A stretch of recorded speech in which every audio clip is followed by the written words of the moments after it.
Welcome, everyone. Thank you for joining us. We still have significant numbers of people coming in, but I think we're ready to get started. I'll turn it over to Jen Greene. Go ahead, Jen. Thank you so much, Mayor.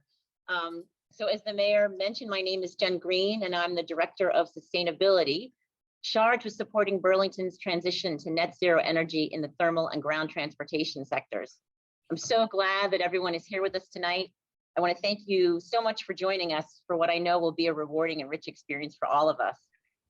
Before we get started, I want to welcome all of you as participants in tonight's discussion. I especially want to welcome Burlington School District students and teachers who I know many of you are with us here tonight. We appreciate your engagement and hearing from you on this important topic.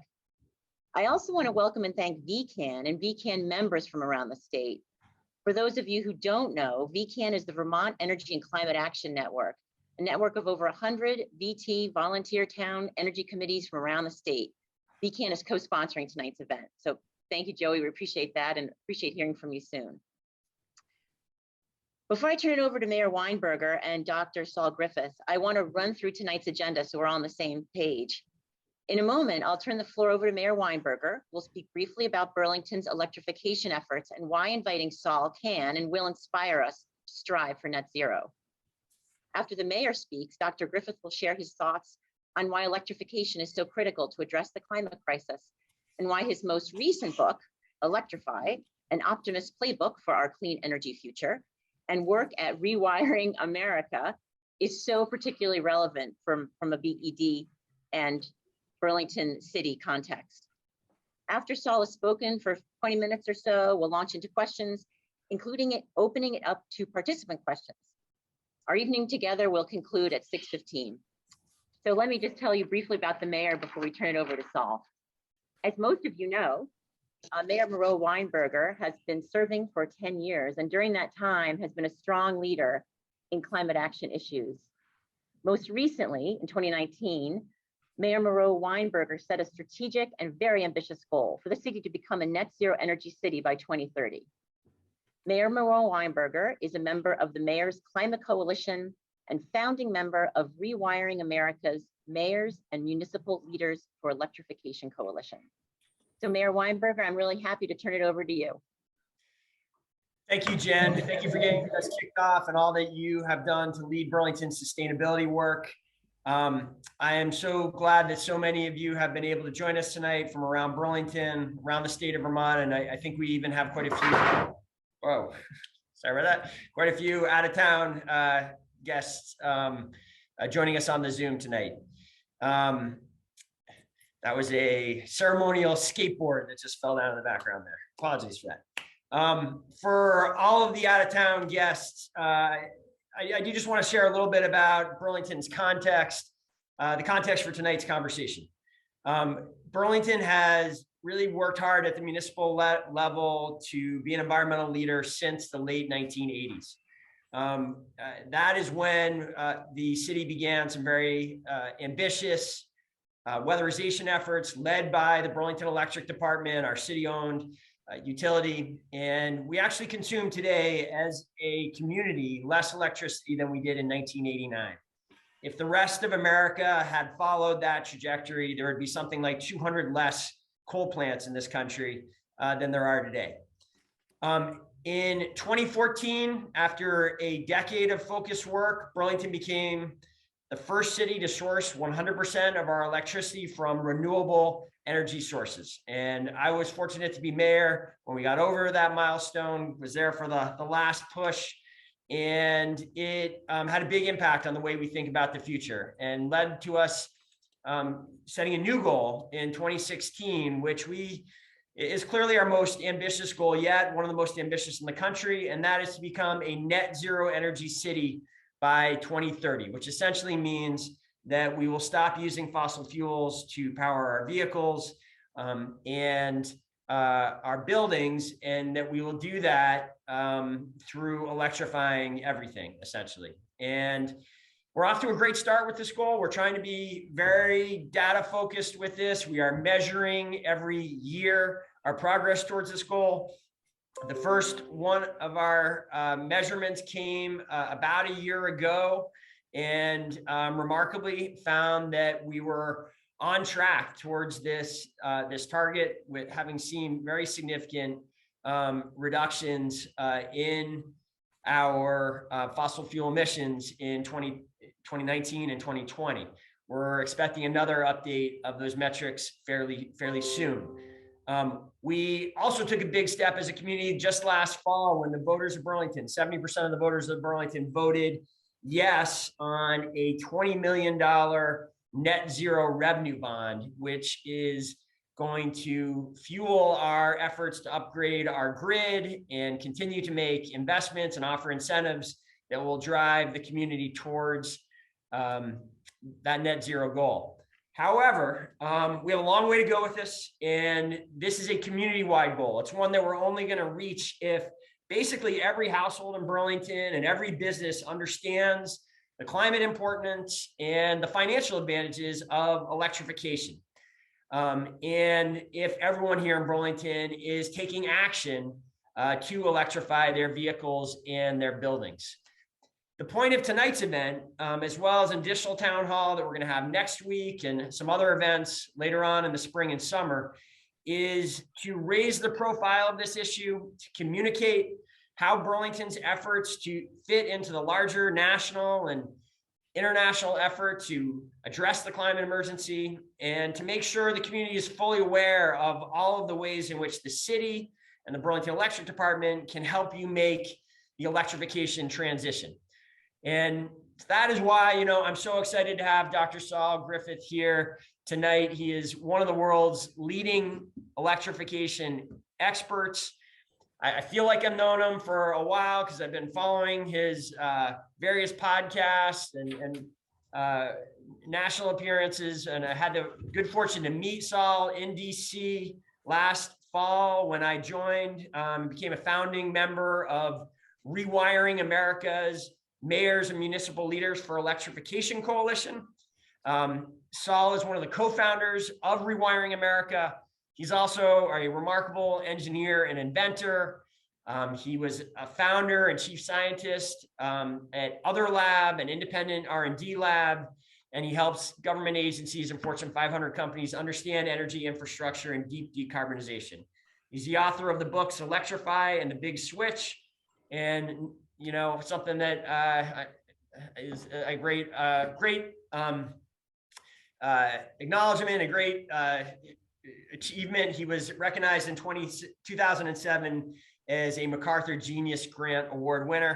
Saul, we're so grateful that you're joining us here tonight. I know it's not your first time kind of visiting Vermont, but I know many people have not had a chance to hear your thinking yet. And let me turn it over to you.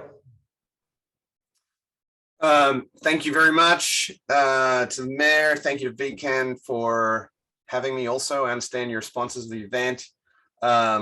Really, honestly, thank you, Miro, for the leadership you have shown. So as I'm going to talk about, I'm going to try to, I'll give a caveat to everyone. I got COVID a few days ago, so I'm a little slower than normal. I've had to crib from a couple of different presentations, so hopefully I can weave it into a good story. If I fog up a little bit, hopefully you understand. To tie COVID to climate, thank God I was fortunate enough to get COVID after we had vaccines developed. So it's now treatable and relatively mild. And I actually think a lot about electrification now as the vaccine we need for climate change. We know it works. We know it's the way to get to zero emissions. And if we all keep to a vaccination schedule, we have hope. And that's why Miro's commitment to net zero emissions by 2030 is actually commensurate with the climate science, which is very rare. So I congratulate you for that. And congratulations to Burlington for being the first US city to get 100% renewable generation commitments. That's great. So with that, here I'm going to try to weave a new narrative that I think is really important about the climate transition, which puts communities, cities, neighborhoods, suburbs front and center in this critical global transition we're going through. So with that, I'm going to share the screen. Hopefully someone can provide feedback that the screen share works okay.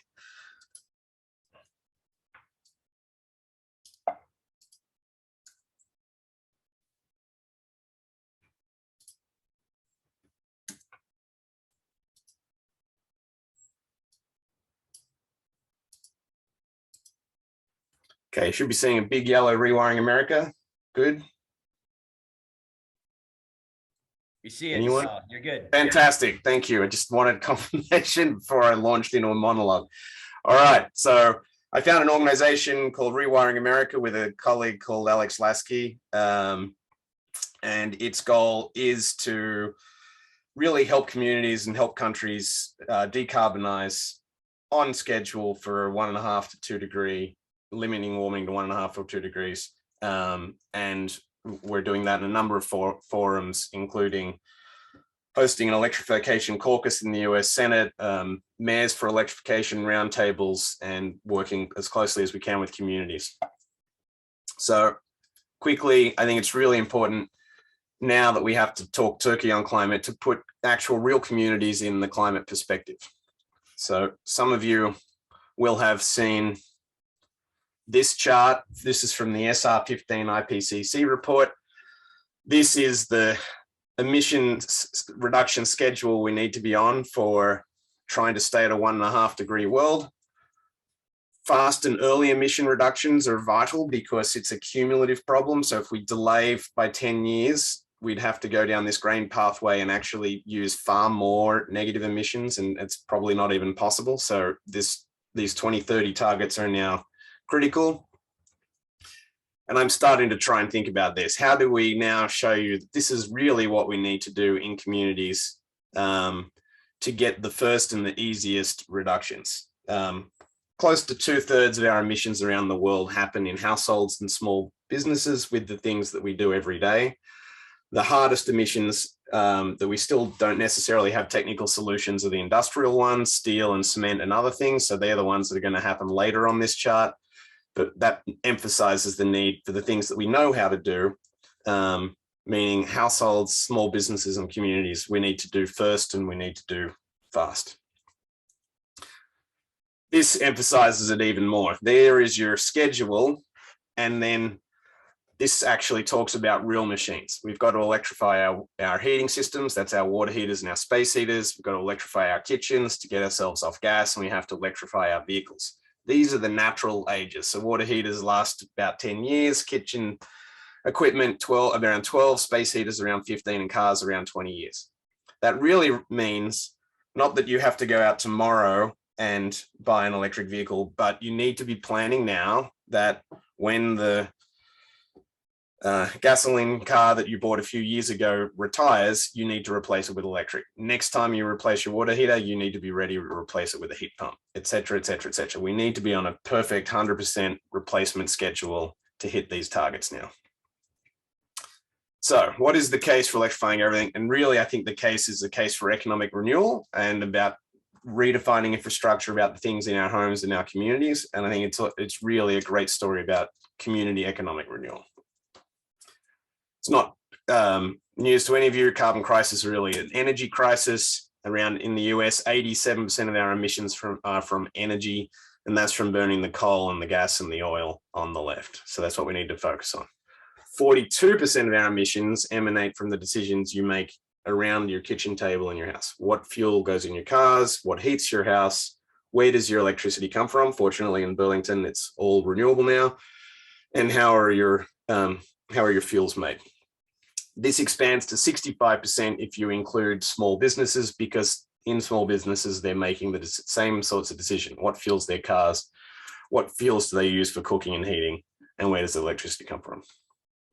So our homes are our infrastructure, and we need to electrify the end users. This is a typical American home today, running on gasoline, all of their vehicles and all their toys, running a huge number of things on natural gas, from our heating systems to our hot tubs to our ovens and stoves and water heaters. And we're still, well, maybe not for you, but for most Americans, still getting their electricity from coal and gas. To achieve zero emissions, true zero requires electrifying the demand side machines. And that's a simple statement that there won't be enough biofuels to power all our vehicles. Hydrogen is really an electrification strategy anyway. Our only path that we actually know works to get to zero emissions is electrification. Demand side machines means the machines in your life, and then we have to supply them with clean electricity. That looks like this. That means we'll need a vehicle charger in every home or every building, electric vehicles on the streets, electric hot water, electric furnaces, electric cooking, solar on the roof, and batteries to back it up. And that's going to be a critical component of the clean electricity supply that includes solar, wind, hydroelectricity, and probably in North America, some nuclear power as well. The amazing thing about this electrification, it will more than halve the energy use for real people without you shrinking your home, without you shrinking your cars, while also improving your health, improving your quality of life, and lowering your energy bills. Why is that? This is because electric machinery is just fundamentally a better technology. If you drive an electric F-150 instead of a gasoline-powered F-150, it'll use less than 1/3 of the energy of the petrol car. So we used to have a strategy in the US based on efficiency, which was an idea born of the 70s energy crisis.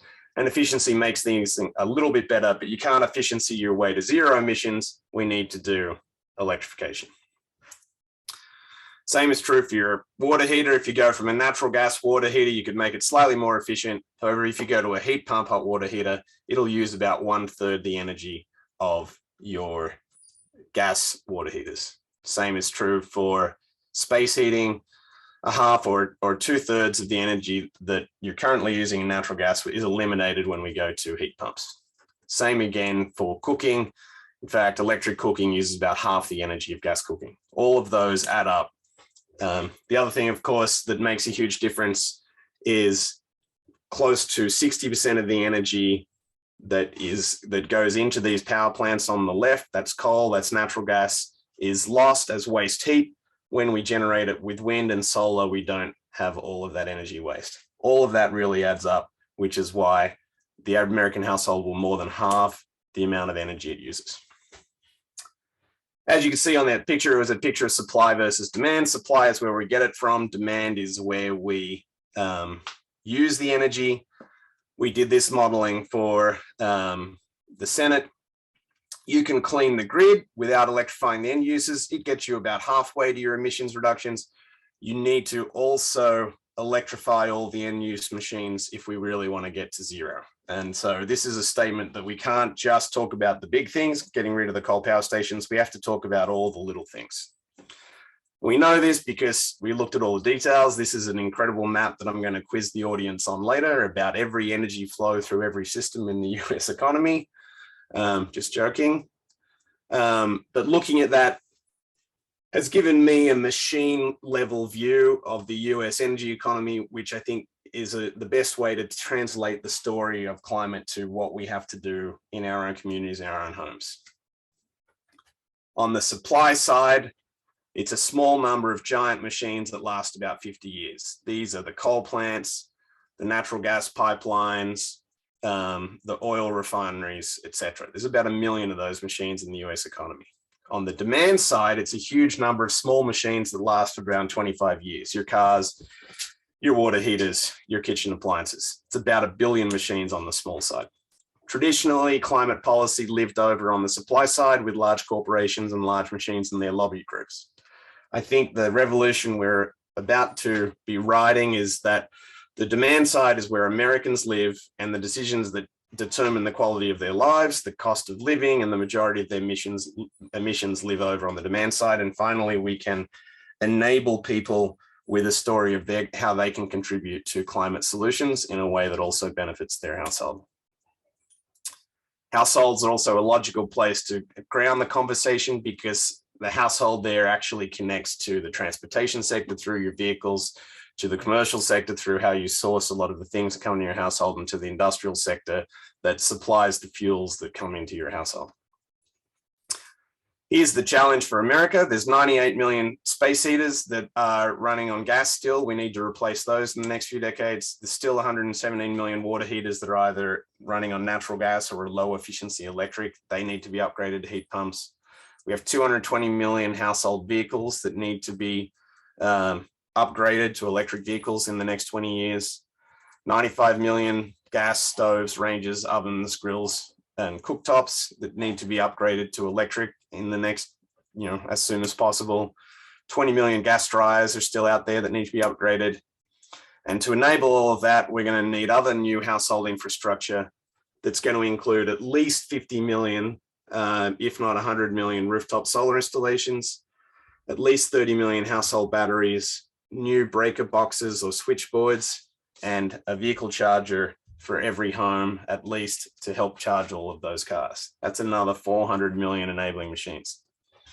Just to put that in perspective, that's 1 billion machines. That's 500,000 homes that need to be cleanly electrified every month for the next 25 years, or roughly we need to upgrade one of these pieces of machinery every second for the next 25 years, and that's how we hit our climate targets.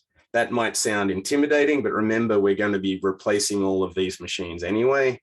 And also remember that doing the installation and those upgrades is going to be probably the largest driver of jobs in the US economy that we've seen since World War II. So that should be reason enough alone to do it, the climate reasons and the schedule, but here's a story about the economics. This is the average household spending in the US, about $61,000 a year after they've paid their taxes. Around $2,000 a year is on gasoline, although that's probably going to go up to $2,500 or $100 or $3,000 a year this year with what's happening in the Ukraine. Around $500 on heating fuels, which is more than the average household spends on dentistry, and around $1,500 on electricity, which is more than the average household spends on education.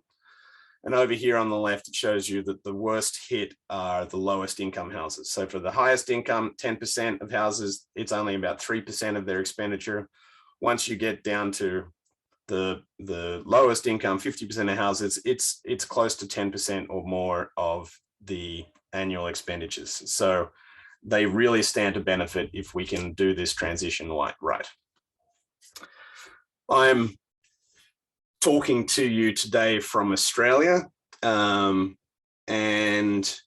I have lived a lot of my life in California, and I do work on climate and energy really now in Europe, in the US, and in Australia. And I think you can now firmly say that the future already exists. It's just not all in one place. So this graph tries to tell you what is the possibility if we align policy, regulations, and technology correctly. So from Australia, where I sit, Australia has achieved what they call the rooftop solar miracle, where solar on the rooftop installs in Australia at $1 per watt. After financing, that leads to a cost of electricity at that household of 5 to 6 cents per kilowatt hour. That's probably a third of what you pay from your grids in the US. And that is something that literally is just a regulatory difference between Australia and the US. So with regulatory wins in the US, you could be having that price. That enables delivered heat through heat pumps, where Japan, Korea lead the world in heat pumps. So if we could take the Australian rooftop solar experience, the Japanese, Korean heat pump experience, combine those, also the rapidly falling cost of batteries, which we project could be installed as low at $100 a kilowatt hour by about 2025, 2026. Combined with that, the clean grid that's happening in the US and Europe, where solar and wind are now 3 to 4 cents a kilowatt hour. And really what California and the US is leading the world on, which is electric vehicles. And by 2025, it's broadly thought that they will have the same price up front at the showroom floor as gasoline vehicles. Once you make that sort of best of Australia, best of California, best of Japan and European policies all exist in one place, which is possible, we would be realizing in every American household savings of, on average, $2,500 per year on all of their energy bills. And we could look up here and we could find Vermont. You actually stand to save the most. That's because you drive a little more and you heat a little more. And in fact, it would be about $3,500 per year, per household every year in savings in Vermont by 2030, if we get onto this Electrify Everything program, and particularly if we align policy, finance, regulation, technology in smart ways. I'd really like to emphasize that we can't leave any household behind. It should be obviously true to anyone in the audience that you don't half solve climate change. If only the richest 50% of households can afford it, we're in trouble. The problem ultimately is going to be a credit access problem. I'm convinced that the economics of these will work out, but will people be able to borrow the money for the upfront capital cost? Will people be able to afford the electric vehicles? Will people be able to afford the heat pumps and the solar cells? And that's going to be a question of innovations in the sector. So can we do rate-based financing for some of these upgrades? Can cities step in to help? And honestly, we need every idea that we can get to make sure that every time any person is replacing their hot water heater, the cheapest, easiest to install solution is a heat pump. Every time a family needs to get a new car because the old one retires, how do we make sure and help that family can afford and get into an electric vehicle, and there's sufficient charging in their neighborhood to make it possible? This is a slide from the small town where I'm living in Australia. And I think this is what is really exciting me now on a personal level about thinking about community benefits of electrification. So this is actually the average household in my town. They spend $4,872 a year on fuels right now. Rather like Vermont, I suspect, or Burlington, when you spend $3,393 on gasoline in my community, it creates maybe half a job at the local petrol station or a gasoline station. And the rest of the money just leaves the community immediately, creating no real employment. $300 a year goes to natural gas, which leaves our town immediately. $1,000 in electricity, which leaves our town immediately. However, there is about the early signs of success are coming. About 25% of households now have solar on their roof. Some of the money for that capital leaves town, obviously. Some of it leaves for finance, but actually that creates $20 in labor jobs per year per household and around $2 in energy savings. That's today. But if we use those numbers I just showed you for what happens where the technology trends are going, this is the amazing story for the household. So will be zero of that money will be spent on oil, zero on natural gas, zero on this coal. We will still be purchasing clean electricity from out of state and out of town, but we will be investing in these electrification machines, the CapEx and the finance, but will now be per household $336 in labor per year, saving $4,000 a year on the energy cost. That might be about $3,000 a year on energy costs in Vermont. And think about that. For our community, that means every house will now be spending close to $5,600 a year in the community. Imagine, we like buying local beer, as someone in Vermont was quoted recently. Why shouldn't we be buying local energy?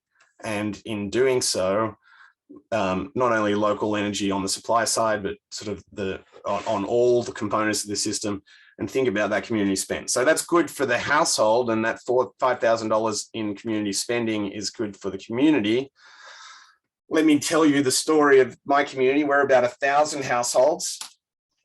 And so those savings, what that will mean is every year for those 1,000 households, $3.5 million a year won't be leaving the community to buy oil and gas. It'll be $3.5 million a year that'll create in our 1,000 household community about 12 jobs for contractors doing the installation and maintenance, and about 50 induced jobs in the community, because those community savings will be spent buying local beer, local books, local produce.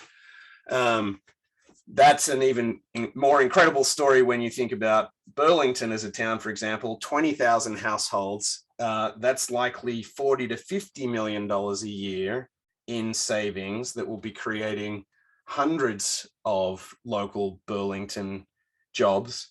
And I really have been thinking about this concretely in terms of my community, but I think you probably can immediately see the benefit for Burlington, and in fact, cities everywhere in America and around the world. $40 to $50 million a year of spending in Burlington, Vermont. You literally can't buy football fields and new school classrooms and library books fast enough at that rate of saving. This project really could be the project that America has needed to do local community economic renewal for decades. And I actually, this is where I have optimism for the US and for the world, because we're going to start to realize that addressing this climate problem is a spectacular way to address real quality of life issues and improve our local communities. I'll end on this slide, and I have no idea how long I've spoken for, but hopefully there'll be plenty of time for questions.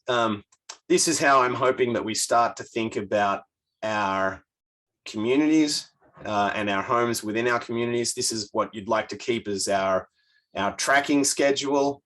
So I made these for my community. I'm hoping someone from Burlington, Vermont, perhaps Miro, will contact me and we'll draw these schedules for Burlington. But how do we get in my community from 30% rooftop solar to 100 in the next 20 years? How do we get to 100% electric vehicles in the next 20 years? How do we get to 100% electrified kitchens, a smarter breaker box or a switchboard, electric heating, electric hot water, community renewables to also provide some of that cheaper electricity, and home batteries? I think this is the type of template we need for not only for Austinmere, where I live, not only for Burlington, where you all are, but for every community in America and every community around the world. And this is how we're going to hit our climate targets.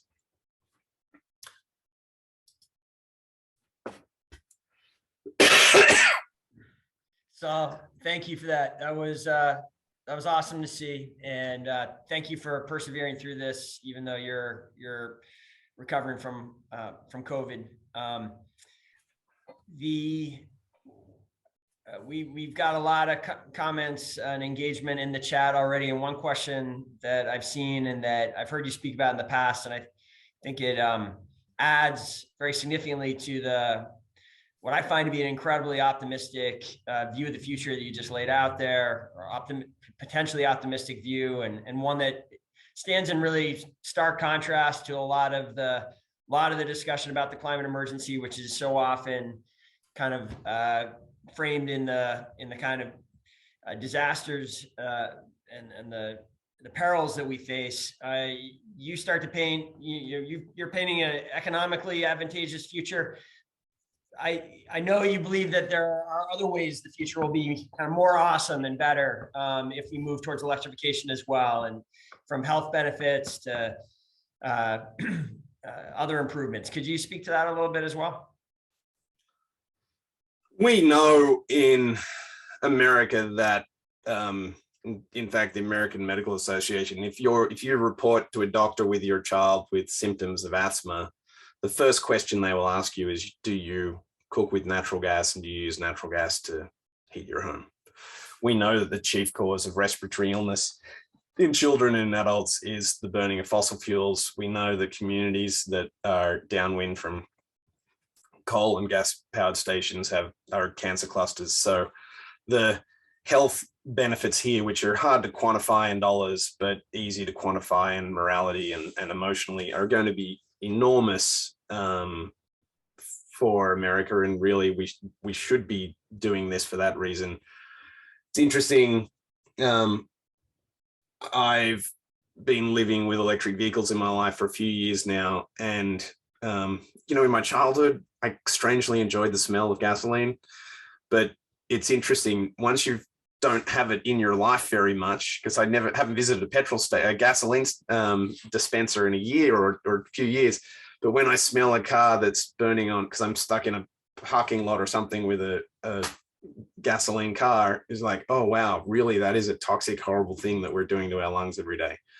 And it's interesting. It's like when I think we're all going to have this awakening as we make this transition, like, oh wow, this is good, and everything's quieter because we're not, there isn't constantly an engine running somewhere. So I think there's going to be huge ancillary benefits from the literal quietening of our communities, and we'll be able to hear birds again, to improving quality of our health in nearly every way.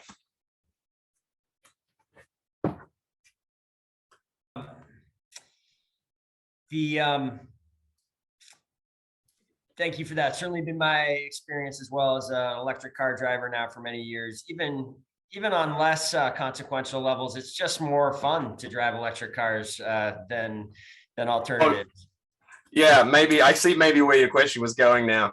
I'm going to be really honest to you. I actually think the whole of the US, the whole world needs to have a little bit of a mea culpa. Like, I'm guilty too. And I will now share with you that I am indeed guilty too. I own a 1963 Land Rover that runs with a Brazilian diesel tractor engine. I own a 1961 Lincoln Continental. I own a 1959 dune buggy. And I don't love what cars have done to the world, but I love the machine. I'm currently electrifying all of those. I just did a 5,000-mile road trip in an electric vehicle. They're faster. Doing silent donuts, I think the way we win the culture war is just like, I'm going to tow my electric jet ski with my electric truck to the lake. I'm going to do donuts in the car park. I'm going to silently jet ski around the lake much faster than you on your horrible two-stroke that makes your child smoke as they're being, cough as they're being towed behind the boat, breathing in the barely burned petrol. Like, honestly, these things are going to be faster, higher performance, cooking with an induction cooktop. It took me a number of years to get one into my life. My wife and I both had psychological barriers to it, but like once you put it in, it cooks faster, it cooks cleaner. Everything is better about it. Like, we really have a lot of things to win here, and we should just fight back with the culture war with, like, you know what, you like your diesel truck, try drag racing me in my F-150 electric.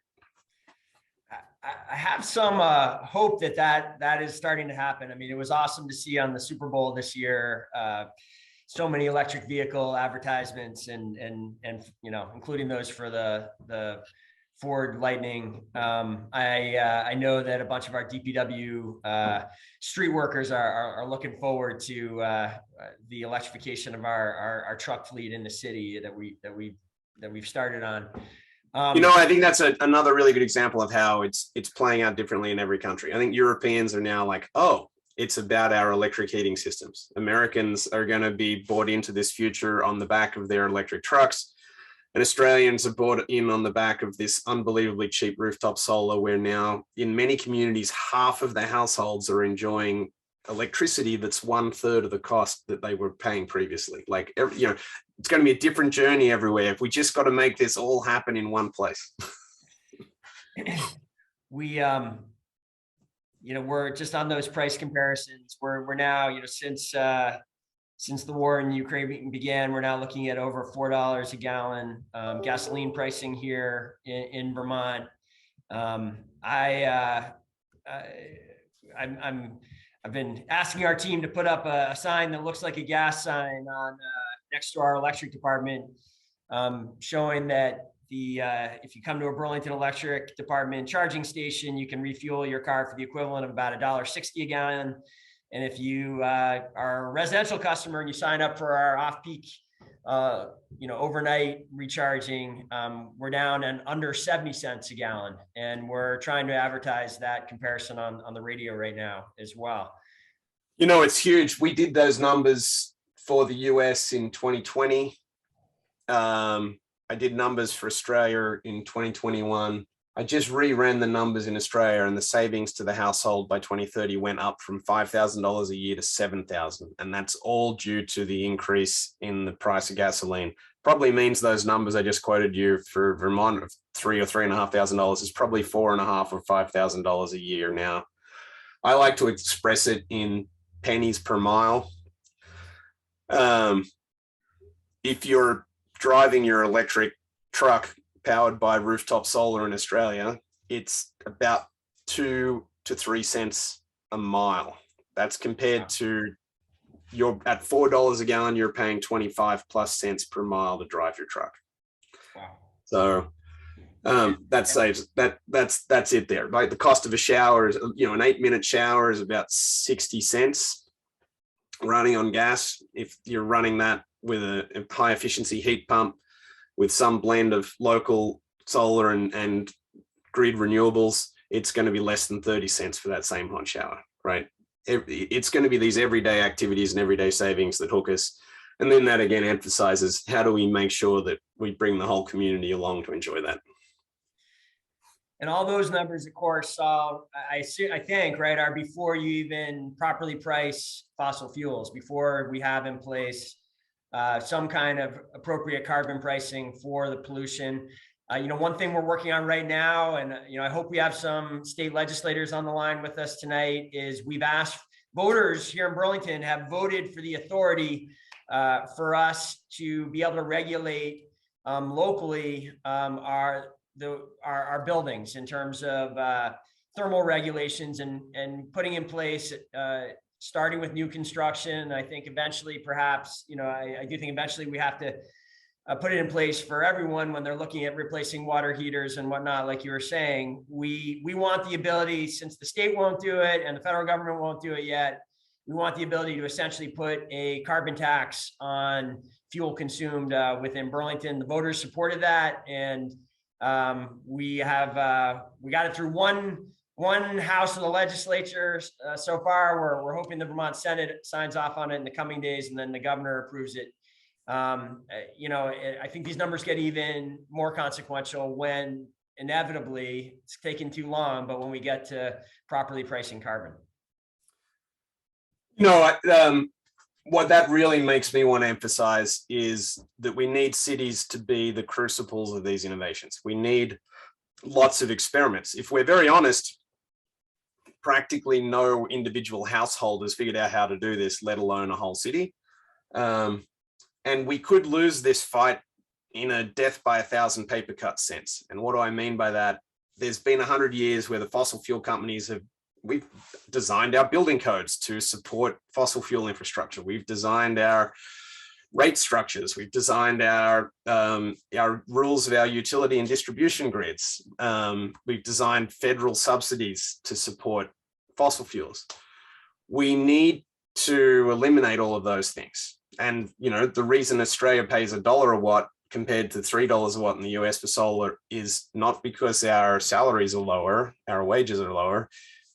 It's because we eliminated red tape. And some people call it green tape, but then I get confused whether it's red or green tape. But, we still have building codes in the US that are based on the fact that if you burn natural gas in your house, you need a fireman to be able to climb on the roof with an axe and punch a hole, which means that they put a setback on the side of the roof that you're not allowed to put the solar cells on, which limits how much solar you can put on your roof. We have arcane laws like that need to be undone. We need our building codes to be updated. And we really need to think about this regulatory work in a whole system sense. Because if we optimize it all, we're going to realize those savings. If we, continue with dysfunctional conflicts between the national electrical code and the local building code on how you install a heat pump, we could lose the benefits here. It's tough, detailed work, but we're trying to do it here. I want to just point out one more thing, get your thoughts on one more thing before we turn it over to questions from others. Jordan from my team is going to put up a graph. Now, it looks a little bit like the graphs you were showing there at the end, although I would love to, we got a big bunch of the BED team here that I'd love to follow up with you after and do more of the analysis. This is a graph, if it renders momentarily here, hopefully, that shows what happened when in the early months of the pandemic, we put in place what we call the Greene stimulus incentive, which was a major new incentive from the electric department, which is, and I have seen a question in the chat here, it is, we are lucky here in Burlington that the city controls the utility, the city owns the utility. And I do believe that makes it possible for us to lead in this area. I think it's a big part of the story why Burlington has been leading for 30 plus years. We announced in, I believe it was May of 2020, new incentives for heat pumps and a whole number of other new incentives, but the heat pump adoption change was the most dramatic. You can see how the adoption rate has changed since the introduction of those incentives. We still have a long way to go. That's 500 households out of something like 20,000 addresses here, households and businesses in the city, but it's a start. And no, I think that's extraordinary. I just did some quick math. That means it's going to take you close to 60 years to eliminate gas locally, but it's a fantastic start. And what you're really like, that uptick in that curve is incredible. Let's just uptick it a tiny bit more and we're on target. So here's the thing. What I don't get is, like, these incentives are not handouts. These aren't government subsidies. These are discounted prices essentially from our electric utility that is trying to sell more electricity and trying to secure more customers. And we have seen it's not just city-owned utilities that have done this in Vermont. We have a very progressive and provocative privately owned utility, Green Mountain Power, that has been making similar changes and really pushing for the industry to change. But I get the sense this is unusual in America, and an unusual is not what most utilities are doing. I don't really understand why the profit incentive for American utilities hasn't kicked in, and they aren't trying to grab a bigger market share of the energy dollar and fight with the oil companies for market share. I don't understand either. If you build a basic model of what happens to a household when you electrify, or what happens to a community, is you're going to need about 250 to 300% of the electricity you use today. So if I was a utility executive and I'm like, oh, you mean my business is going to grow by 250, 300%? That's incredible. They should go after that. There is still, however, a lot of conflict in the US because many utilities are split fuel utilities where they're like, oh, but if I do that, I lose my highly profitable natural gas business. This is now starting, that 300% growth is starting to look more profitable than natural gas. So I think they will come around. Honestly, going back to how do we make this benefit the consumer the most, I think we even need to revisit in the very early days of the electricity system in the US and around the world, the electricity grid was owned by cities. And cities were motivated to make good decisions for their customers. In the middle of the 20th century, they mostly rolled up and got regulated as these state regulated entities. And I actually think we lost a lot in that. And now when you buy electricity in Vermont, you're buying electricity in Burlington, you're sending it out of your town to the utility upstate or utilities out of state. I actually think this is the argument for doing as much as possible of that load growth, of that 250, 300%, how much of that can we do in community renewables projects, whether that's community solar, you know, let's have an argument of whether the solar should go on the school, the church, the town hall, or over the car parks, community wind, community hydroelectricity.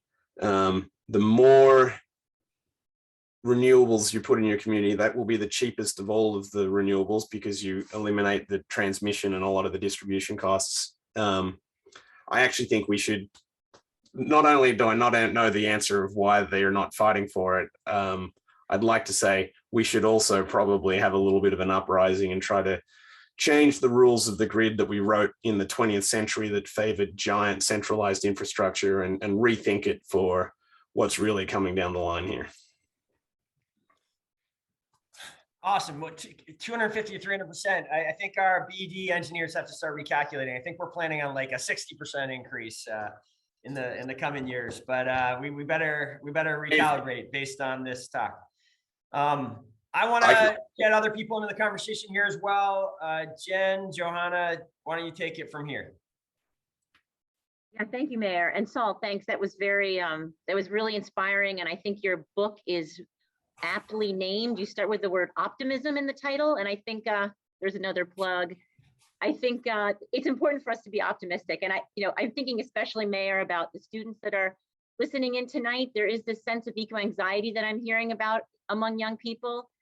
It's important that we collectively sort of look positively toward the future. Not only some of the policies that you've implemented in Burlington, but the technology, the incentives and the rebates that BED is offering, I think can offer us a sense of hope and optimism. I do want can I make a little admission? Please. As an author, you don't get to choose the title. You get to write all the words in the middle. And MIT Press came back with, we'd like to call it an optimist playbook. And I said, I'm not sure that I am an optimist. Because I can see, like everyone, I'm looking at some of the questions in the Q&A. Yeah, there's a lot of reasons to believe we could screw this up. But I started to try and own the word optimism, given that the MIT Press had given it to me. And I've developed a curious sort of Churchillian optimism, right? I've done after the failure at Dunkirk, Churchill had just been Britain had just been beaten back by Hitler in France, and that was the origin of Churchill's "we will fight them on the beaches" speech, which is actually very serious about a very grim topic, not unlike climate change. But the optimism is like, it doesn't really matter that it seems futile and impossible. The only possible way to win is to fight them on the beaches, to fight them on the streets. And we have to have the optimism that we can fight the whole way here. And any sort of defeatism or non-optimism is in some respects rolling over and not joining the fight. We just have to win this with that Churchillian optimism. Yeah, and thanks for that. We're with you in Burlington with that and this effort to embrace the optimism despite the hard fight. There's really no other path forward. Saul, I do just want to note there's a lot going on in the chat, as you can see. I do want Johanna Miller, who's here. Again, Joey is the coordinator of VECAN. VECAN is a co-sponsor. So I do want Johanna to have a chance to ask some questions, not only of her members, but what she's coming through in the Q&A. So Johanna, let me turn it over to you to ask some pointed questions. Thanks, Jen. And thank you, Dr. Griffith and Mayor. This is great. And we're gonna fight in communities, Saul, too, because we have this amazing leadership that's happening in Burlington, and there's, half the towns in the state of Vermont have these grassroots town energy committees that are working with their municipalities and working with their community members to, really push this transition. And we got a lot of questions beforehand. We have a lot of questions in the chat and in the Q&A, and I am going to try to get to as many of them as possible. Some are for you singularly, Saul, and some of them are for directly the mayor, and some are for both. But I also want to ask some, and I also want to make sure that Saul, especially if you have or Mayor, if you have questions that you want to make sure are answered, I want to get to those as well. So starting first with some of the questions that we got earlier, One thing that people noted, Dr. Griffith, you haven't raised the Rewiring America's push to electrify for peace, and clearly that is a big thing on top of people's minds with what's happening in Ukraine. So the geopolitical energy crisis. Can you just speak to that a little bit and just put that on people's radar so we know what that is briefly? Electrification for peace is the majority of gas in Western Europe. In fact, Western Europe really has no natural gas, so it heats itself and powers its industry with Russian natural gas. And so electrification for peace is to recognize that the same storyboard that I just told you that works for America is really the recipe for particularly Western Europe to get off Russian oil and gas as fast as possible. But we could extend that to all countries of the world who are sending a lot of money to not terribly good petrostates all the time. I think there's not a huge amount more to be said than people can read in the public media. So, but I maybe will give you one little piece of insight, which was fascinating to me, and an interesting comparison. So in the 1970s, when we had our first energy crisis, there was the first calls for energy independence. And that was because 15% of US energy was being imported as oil from overseas. And that was a huge concern. America is going close to achieving energy independence now, in one sense of supplying all the oil and gas and electricity it needs. But we don't count all of the energy that Americans use, because we also purchase a huge number of things, and there's energy embodied in all of those products. And in fact, close to 15% of the energy that Americans use today isn't accounted for under the Energy Information Administration. It's energy imported in, we run a trade deficit, if you like, in energy, and energy imported in foreign goods. And in fact, close to 3% of the energy used by Americans is Russian natural gas making. And, I don't mean to offend you, but Audis and Mercedes and Legos and IKEA furniture in Western Europe that is then purchased and bought in America. So that's to show you just how deeply intertwined these international trades and energy flows are, and how they really relate to the geopolitics we're seeing in the world today. And it really emphasizes the need to very quickly electrify so that we're not, paying the enemy to fight us in wars. Couldn't agree more. And I think that's very true in Vermont, where we import 100% of the fossil fuels that we use. So there are several questions related to the affordability and really helping lower income earners sort of electrify more. And one specific question was, what kind of electrification strategy might be appropriate for those who live in mobile home parks with old wiring and 50 amp main breakers for each home? So there are several threads to the questions related to, again, how do we make this more affordable for people? And how do we help lower income earners sort of make the investments that they need to electrify more things in their homes?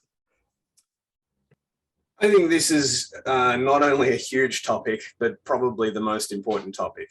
If we are already seeing it, all of the fight back from the fossil fuel companies is on cost of living, and they're trying to drive a cultural wedge between those who can currently afford to decarbonize and those who can't. So unless we quickly make this affordable and achievable from everyone, we're going to lose a lot of time in the fighting over the cost. Curiously, mobile homes use slightly more energy per square foot than non-mobile homes, but they are significantly smaller, and in a per occupant sense are actually much more energy efficient than current single family homes that are standalone. And in fact, electrifying and decarbonizing your mobile homes is somewhat easier and a lot lower cost, because it's a smaller space to heat, and a whole other number of facts like that. I'm sympathetic to that. I think it's close to 6 or 8% of households now in the US living in mobile homes. We have to do that. It's really becomes a credit issue, right? So let's speak to some of the elephants in the room. If you can, 10 or 20% of households can afford to buy one of those imported Audis or Mercedes that I just talked about. If you can afford to buy an Audi or Mercedes, you've made a very poor economic choice, because if you instead bought an electric Hyundai or an electric Chevy Bolt, the amount of money you have left over would pay for the solar, the battery, the heat pumps, everything else. So the top 10 or 20% of households can already afford to do this and are just making poor consumer choices, horrible choices for the planet. They're not making to do it. The next 50% of the economic spectrum probably can afford their, 60 or 70% of Americans are living in, own the mortgages on their largely standalone single family homes. And on the refinancing of those properties, or when they move and they get into a new property and they do renovations, they can finance the costs of all of these upgrades.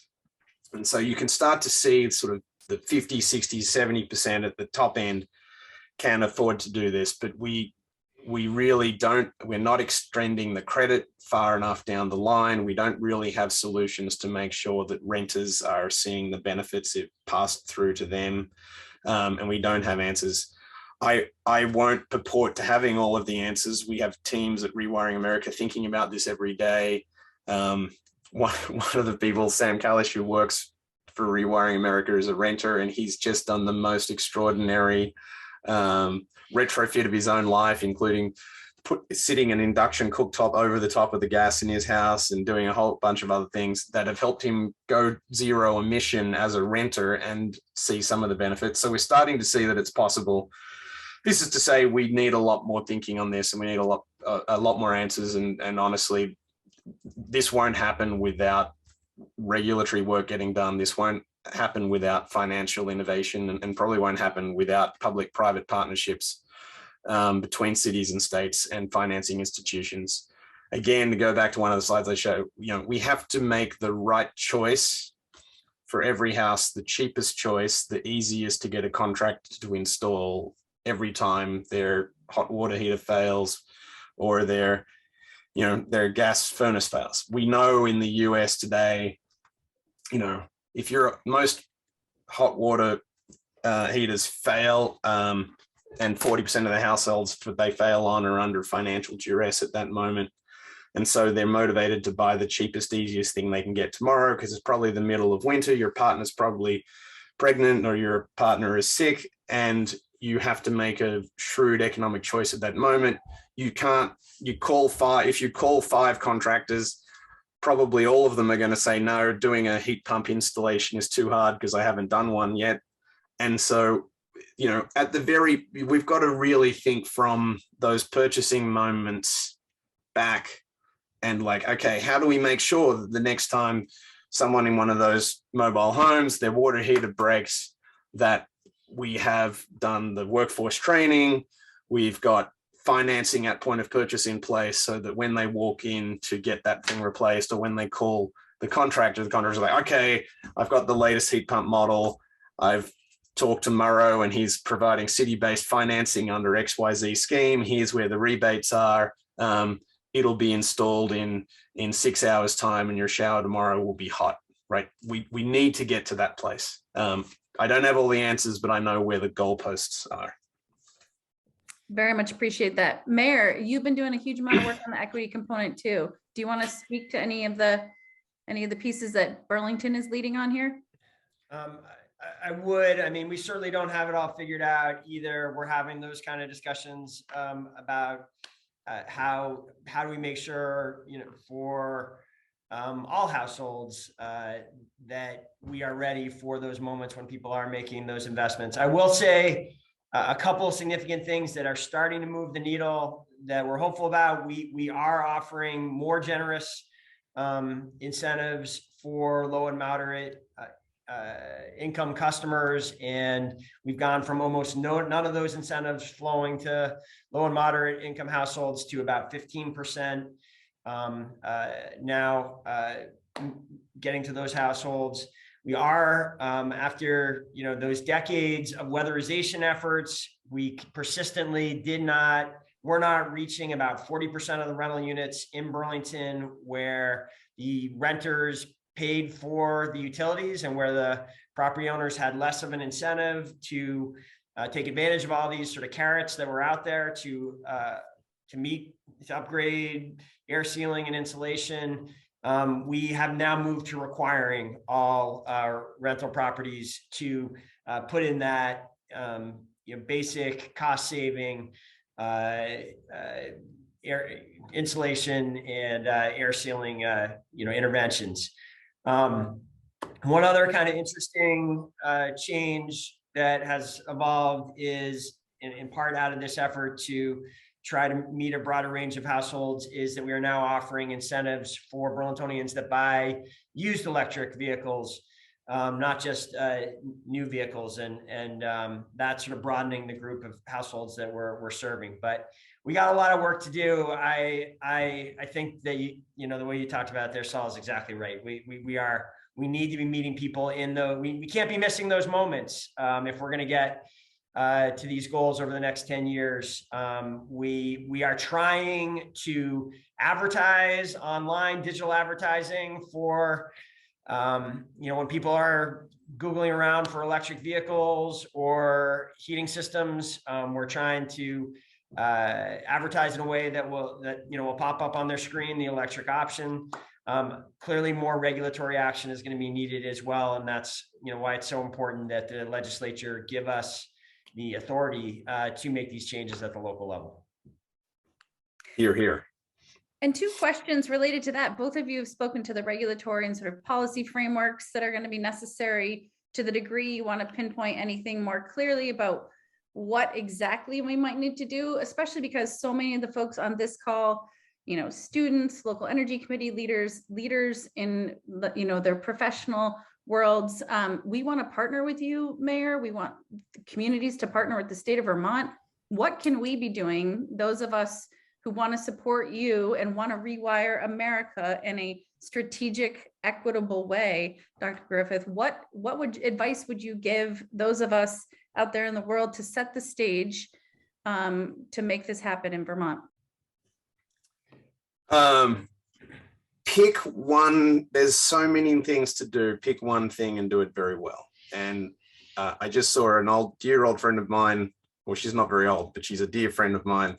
Lisa Cunningham is in the chat, and she has been working very hard on changing the rules over building codes for retrofits to make sure that anytime somebody is, asking for a permit to do a building project that is a significant retrofit, that it doesn't retrofit with yet more gas. So she's made that her issue and is having quite a lot of success in Massachusetts and beyond. We need similar efforts to make sure that there's sufficient electric vehicle charging infrastructure. We're going to need 10 to 20 community vehicle charging stations for every 1,000 households. It's going to make an enormous difference of whether they are at the school parking lot, at the church, at the public sporting fields, or whether they're on a corporate campus. So we need people to be lobbying that they are appropriately placed in the communities. We need... Why do we need so many, Saul? I'm surprised we need that many, given that like 90% of the recharging happens at people's houses.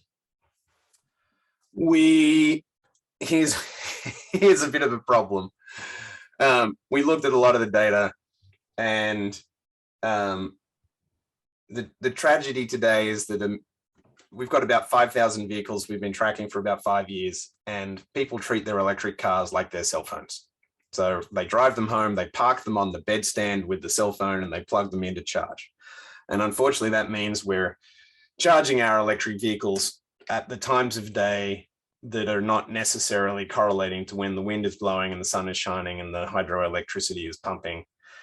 So we need to change some of that behavior, and that can be changed if you put the vehicle charging, at least some proportion of it, where people spend their hours during the day. And that's in the community, in workplaces, in shopping centers, at schools, etc. And I think that's, so we need, this is really a yes and issue. We need this as well. Just to give you one more example of, I'd love someone or maybe a few people out on this call to take up this issue. The way we structured the utility monopoly in the 20th century motivates the utility to take the full distribution charge that they currently charge for distributing your electricity, which is, just so you know, 2, 3, or 4 times as high as the cost of generating that electricity is the cost that they manage the local distribution network with. If they apply that to all of the new 250 or 300% of the transactions, that significantly increases the cost and hampers the economics. The reality is that the local distribution grid can in fact handle this 250 or 300%. You have 100, most American homes have 100 amp load center in them. 100 amps at 110 volts is 11 or 12 kilowatts. Even if you have 2 electric vehicles in your house and electrify everything else, that house only will need about 3 to 4 kilowatts of constant power. So there's enough room, providing you can move and manage the loads around on all of the local wires. So we need someone to proactively make sure that the rules, and this means, you know, it doesn't sound like exciting work, but this, you know, you want to know where the front line of this battle is. The front line is showing up to your utility regulatory committee hearings every month and kicking up a stink. So we need 5 or 6 well-motivated citizens to show up to represent at every one of those hearings to say, well, we have a cartoon model of what the future has to look like to fix climate change, and we don't want you to ruin it or hamper it with these rules that you're going to try and write to favor the existing system, and represent for the community and represent for the household. There's, I mean, I could go on and on and on, but we need a soldier in every one of these fights. So Saul, I'm the lucky winner that gets to play timekeeper, and it's such a shame that we don't have more time. So I think we're going to have to take, you had a comment in the chat. You've been invited to come back or come to Lake Champlain to kite ski. So we hope that you'll do that. Thank you, George Warner. I know he asked that question.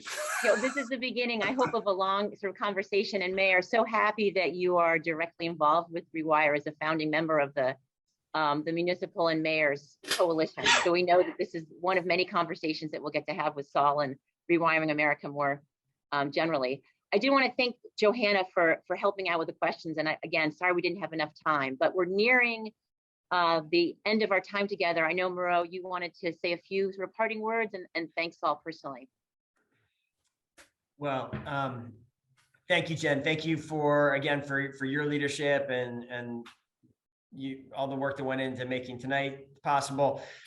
Saul, very, very grateful that you've joined us. This was everything I hoped the conversation would be. And I do hope we can stay in touch, and there's the way that Burlington can continue to help with the movement that you're building. You know, my last thing I just wanted to say is I didn't get to answer Johanna's question. What's the one intervention? The one thing that I would hope people would advocate for, and to me it always is, clearly the single thing that is a policy choice that could happen before the end of the session this year. It won't, but it could happen before legislators adjourn in Montpelier. It could happen tomorrow in Congress.